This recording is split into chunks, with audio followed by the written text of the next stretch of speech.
everybody. It's your old pal Brian. The din, that's D-I-N, of noise you hear right now is going to be that of the traffic on Interstate 75. My wife and I and Ellie are in Jennings, Florida, and we're at the local KOA. We only travel a couple hundred miles a day at most. So we're here for an overnighter just prior to heading home. Yeah, I got a little bit of forward like George. So yeah, shout out to George and congratulations on the, we're going to see if we can get away from the noise here. I feel confident we will. On the acquisition of your Army Green MD 500, I think it's lovely. I'm jazzed. I think it has fine visibility. That's me. We're about 3 hours from home. I may or may not let my wife pull the rig today. She's expressed the desire to do so. It's really easy on the turnpike after you get past Ocala back onto the I-75 dovetails into the turnpike, and it gets easier to haul once you get past Ocala because there's less traffic. And what I generally do is let her drive from rest area to rest area. So she'll take the truck and take it out of the rest area, and then we'll pull into the next rest area, 40 miles away, however far. And then she can enjoy pulling into the rest area.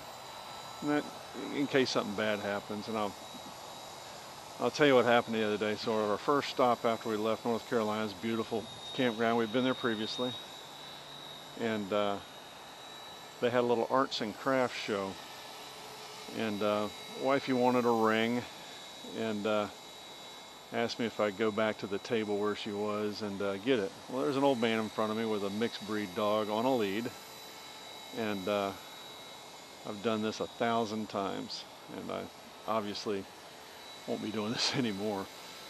Dog came toward me nicely, wagging his tail, and I stuck my left hand out, like we always do, to let him smell me.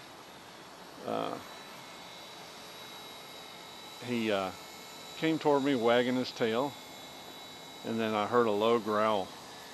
And before I got my left hand back, he bit me and caused a flap avulsion about 1/3 of the size of the back of the hand, and I got to see my tendons and muscles, and shocked I have any body fat at all, and some body fat, and luckily I don't freak out, fall out, or freeze up. So what I did was I immediately knelt down. I covered it up. My other hand immediately knelt down in case, because you never know. I mean, I've never passed out from giving blood, taking blood, getting shots, getting cut, get broken bones, but you don't want to fall over. You just don't know how your mind's going to behave. So I knelt down and took the Lord's name in vain a couple hundred times, and asked around if anybody had anything, a cloth or something where I could stop bleeding, and I ended up with 3 cloths, and my wife was away on the other side, and I had to holler for her. And then, of course, everybody's trying to help. The old man, he does what everybody does. He goes, whatever the dog's name was, she's never bit anybody. She's a rescue, and I've had her for 3 years. She's never bit anybody. And what did you do something? Did you? Yeah, they always want to. Because it's always the same thing. The dog's never bit anybody, and I'm not mad at the old man. Understand my logic. It's pretty simple. I'm not the litigious type, And for the most part, I don't play blame game on anybody. And the way I handled it is I didn't want to know who he was. I didn't want to know who his dog was. Accidents happen, and let's play my role. I didn't have to walk up to that table. I could have waited for him to leave, stayed the hell away from his dog. And so I bear some responsibility for getting my dumb shit bit. Yeah, that's how my mind works. Pretty simple mind.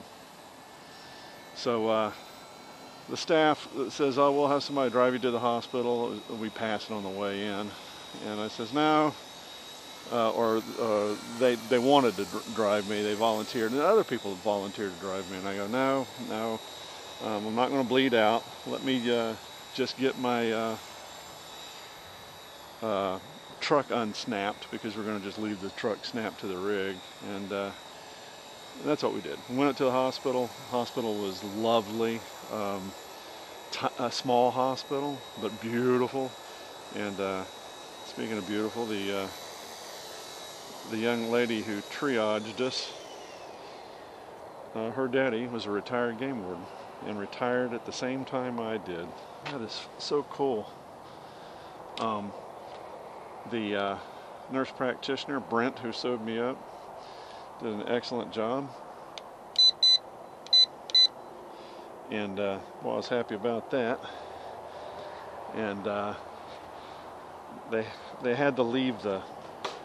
I should remember when I cut my forearm open on that same body side, left side. I'd inadvertently ended up getting 11 stitches. So this area that I'd cut open should have got about 11 of them, but they couldn't, because I'm not superhuman, but for whatever reason I don't swell up real good and I heal quickly. And he says, we're going to have to leave it open to let it drain, because this is going to swell up and you're going to drain. And I said, all right. He says, you're going to have a scar. I go, yeah, that's all right. My modeling career's over. Anyway. So, but man, we looked at it last night and it looks good. You know, I'm healing nicely. So, yeah. And I just proved I can use my hand. People asked me if I was in pain. It really didn't hurt much when I got it. When I went to the hospital, they said on a scale of 1 to 10, I said a 4, and they were shocked. What sucks is when they give you lidocaine, when that shit wears off, sorry, rowdies, when that stuff wears off, that hurts like all get out. And sure enough, it did hurt when that stuff wore out. But Tylenol and Advil cured that problem. So yeah, I don't know the guy's name. I don't know the dog's name. I told at the hospital they have to report this stuff, and I might get a phone call one day over it. You know, the old man said, listen, she's got shots. I'll pay for whatever happened to you. It cost me $105, $100 copay, and $5 for my antibiotics. Ooh, speaking of which, I gotta go take them. Yeah, you know, accidents happen, and I played my part. And what I won't do ever again is walk up to a dog. It's not going to happen. And you know what's funny? And before I sign off, just before this, I wasn't there. My wife was petting the dog, had her face around the dog's face. Holy crap. We just got lucky. So, was it yesterday when it happened?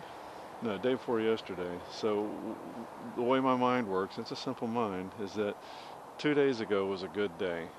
If it had got my tendons, I'd have had to get surgery.